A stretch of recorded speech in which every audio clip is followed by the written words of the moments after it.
চুল প্রতিস্থাপন সবাই করতে চায়। আপনার পিছনের দিকে দেখতে পাচ্ছেন এই পেশেন্টটা জানুয়ারিতে আমাদের থেকে ট্রান্সপ্লান্ট করেছিল।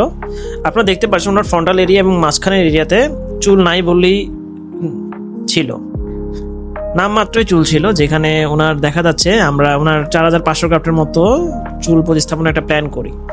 আপনি দেখতে পাচ্ছেন ওনার মার্কিং সামনের দিকে হাই ডেন্সিটি জোন আমরা তৈরি করেছি এবং মাঝখানের অংশটা তো আমরা ভালো ডেন্সিটি দিয়েছি, এই না জায়গায় আমরা ওনাকে ওই জায়গাতে ফাঁকা ফাঁকা করে চুল প্রতিস্থাপন করেছি। এবং আপনারা দেখতে পাচ্ছেন 6 মান্থ পরে ওনার আগের লুক এবং পরের লুকের কতটা ডিফারেন্স এসেছে। তো চুল প্রতিস্থাপন কিন্তু সৌন্দর্য সার্জারি, আপনার কিন্তু সৌন্দর্য বৃদ্ধি করতেই কিন্তু চুল প্রতিস্থাপনটা অনেকটাখানি সহায়তা করে।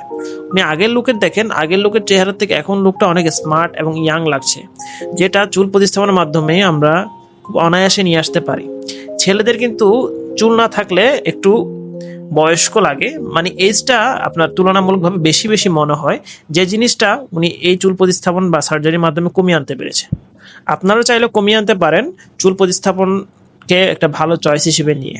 তো যাদের এই প্রবলেমগুলো রয়েছে, আপনার হেয়ার ফলের সমস্যা এবং টাকের প্রবলেম রয়েছে স্পেশালি, তারা কিন্তু সরাসরি নিচের কন্ট্যাক্ট নাম্বারে যোগাযোগ করতে পারেন। এবং আশা করা যায় আপনারা যদি একটা ভালো সিদ্ধান্ত নেন চুল প্রতিস্থাপনের জন্য বা হেয়ার ট্রিটমেন্টের জন্য, আপনাদের ফলাফলটা ভালো আসবে। ধন্যবাদ।